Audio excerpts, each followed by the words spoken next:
Hey, everybody. Great high energy intro, buttwad. I'm sorry. I couldn't do it. All right. So this week's episode, we're going to talk about another great horror movie, which we're going to consider The Black Hole from Walt Disney to be released in 1979. And it's kind of a cult classic now. Very much so. In that weird period, right, when Disney was making still movies that were odd films. Like right? Dragon Slayer. Well, Dragon Slayer, right? Return Condor to Witch Man. Mountain, all that shit, right? All right, so anyway, we're going to talk about why you might want to see Walt Disney's The Black Hole. Coming up next. 2 Men Rides, watch The Black Hole. We got awesome. You're going to love it.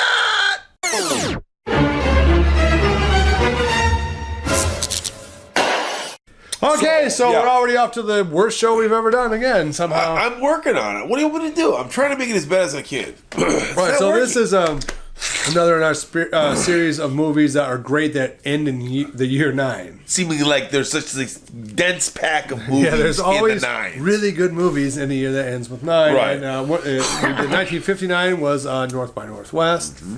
1979 turns out to have a whole lot of good ones. And we've already did Alien, which is probably the best movie of that year. But yeah, I mean, if you leave another very cool, but just like horror sci-fi. In the genre, right. The Black Hole came out. The Black Hole. And I saw that on I think a 400-foot screen. Did you see it? Like was it like the 70mm screen? Yeah, I saw it on a big screen. That's sweet. And it is a very cool kids movie. Now it is a kids movie. It is not. Yeah, very much so. It's not aimed at adults, even in the way that Star Wars, certainly Empire Strikes Back, was definitely partially aimed at adults, not just kids. However, Black Hole carries with it a little bit of demented.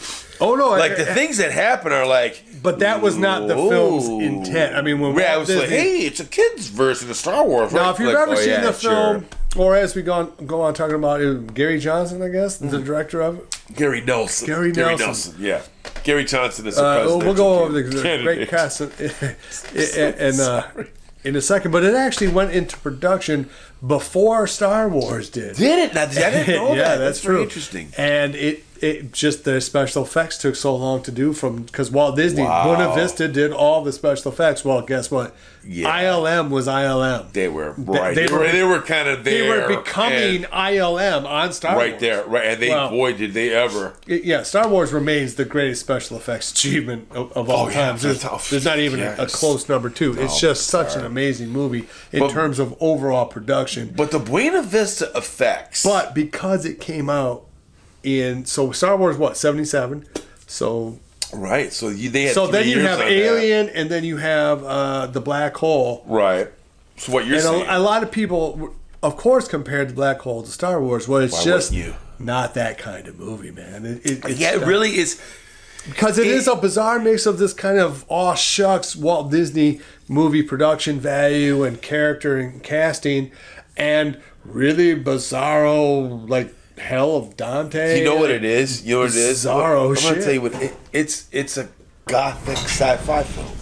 The Black Hole has a phenomenal cast. It has a great cast. Ernest Borgnine, Yvette Milieu, Robert Forster, that's Slim right. Pickens, Maximilian Schell. Maximilian Schell is fantastic in the movie. Sam Bottoms is in the movie. Anthony Perkins. Is fantastic in the movie. They're all very, very good in the movie. And they are too. I mean, they're not just. And the special effects are actually pretty dope in it. Now they're different. They're different than Star Wars. They're not quite as realistic, but there are some amazing scenes in there, like when they're going through like the pneumatic tubes. The Micronauts thing, right? Just fucking blast. One thing the Black Hole gets right is the Black Hole. Yeah.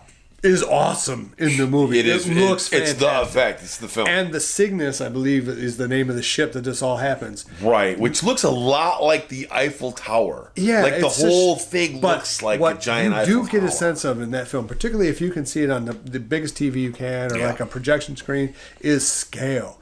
This ship is truly huge. It's like Halo big almost. Yeah, it's a big ship. It's kind of like a Mary Celeste story, like a lost ship at sea. That's what I'm saying. It has a mad scientist. It's gothic sci-fi. Played by Max totally like. And they kind of like, well, I don't want to spoil it if you haven't seen it, but there is, it's kind of what, in a way, what's the movie with Sam Neill? Event Horizon. It's kind of like a romanticized Event Horizon, but delivers the punch. And then takes it above, like the very end sequence. The very end is tripped out. And the music by John Barry is fantastic. He got. I think the movie he did after this was Dance with Wolves, which he won an Oscar for. Yeah, John Barry is the guy who invented the James Bond theme. He did all the music for the first 5 or 6 James Bond movies. Right. So the music's fantastic. He could write music a little bit.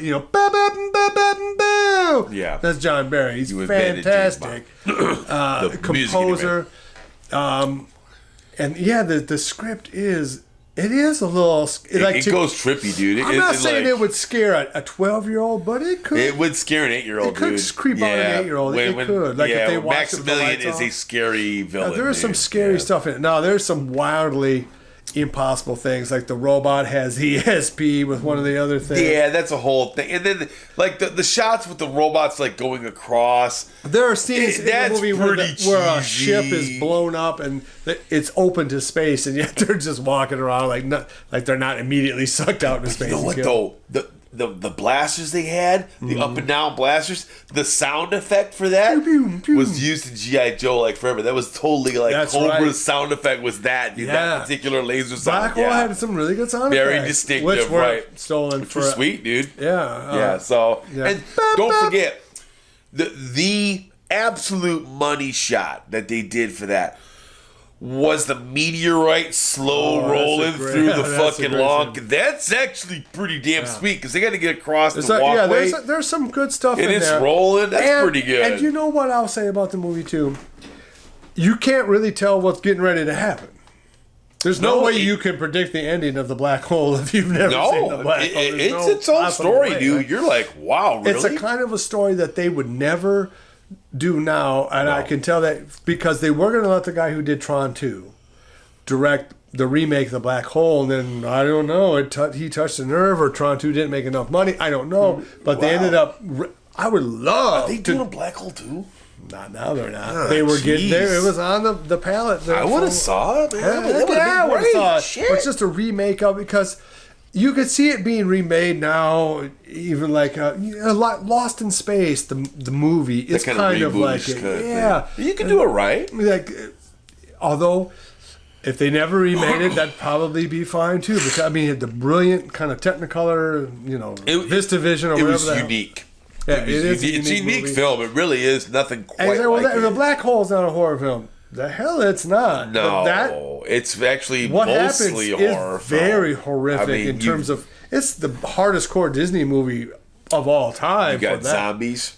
Yeah, there's zombies in killer robots. Sure. Yeah. You got black hole that destroys everything. This vision of like hell and a giant robot cover-up. possession. Yeah, it's wild, dude. Yeah, there's betrayal a lot of from within the crew. I mean, there's lots of and brutal murder, dude. I mean, there are some brutal ass murders. I mean, there's for a Disney film, for fuck's sake, the fact that there's brutal murders. Look, Roddy McDowell and Slim Pickens are great. They act their voice. They're not even maybe in the same room, but somehow they're like steal the movie. It is great. Robert Forster is great as a Captain Kirk type guy. Yeah, he does come off. He's very good. You know, he reminds you of the dude from Babylon 5. Remember the first season of Babylon 5, the captain on that show? John Sinclair. Yeah.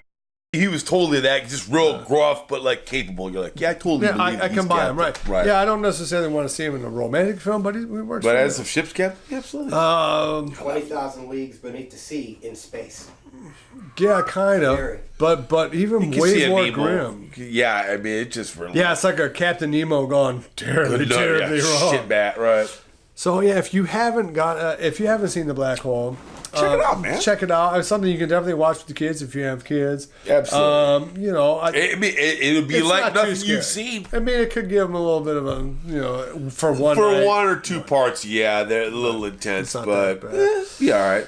Okay, so hey, thanks for checking out, and we're going to keep on doing that. We're going to definitely hit 1999 because you have to. Well, but I consider the way that the Black Hole. You wouldn't think that's a horror movie. Oh no, there's some horror there's creep in it, lots of creep. And just thematically. If you think about The Matrix could be considered a horror film because all of humanity is dead, and humanity that ain't dead is living in these battery packs. You can sucked play up it to that their way. ass. Oh, that's because there's horrific elements of it for sure. It's kind of like the black hole. Body mod horror film. Ultimately, there's heroic moments and all that, but there is a really kind of terrible grim underlying the way the reality Terminator is like the same kind of like the Terminator is a horror movie in a lot of ways. It was originally conceived it was just going to be a straight horror movie. Right.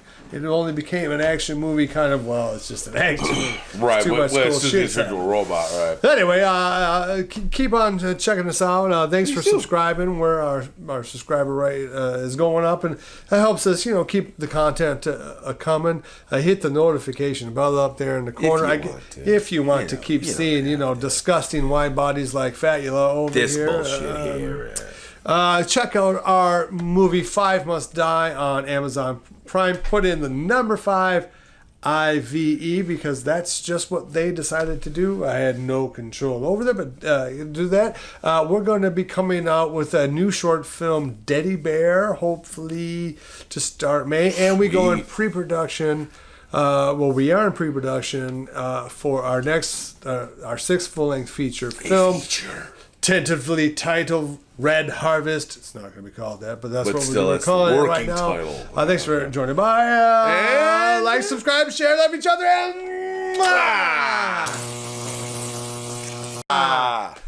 Did you give your finger out there? That never happened. Stained glass. I saw your little. You're like, hold on to love. Fuck you, fans. Not the boss of me, man. War pig here, bro. Fuck dude, you all, man. Hold on to love.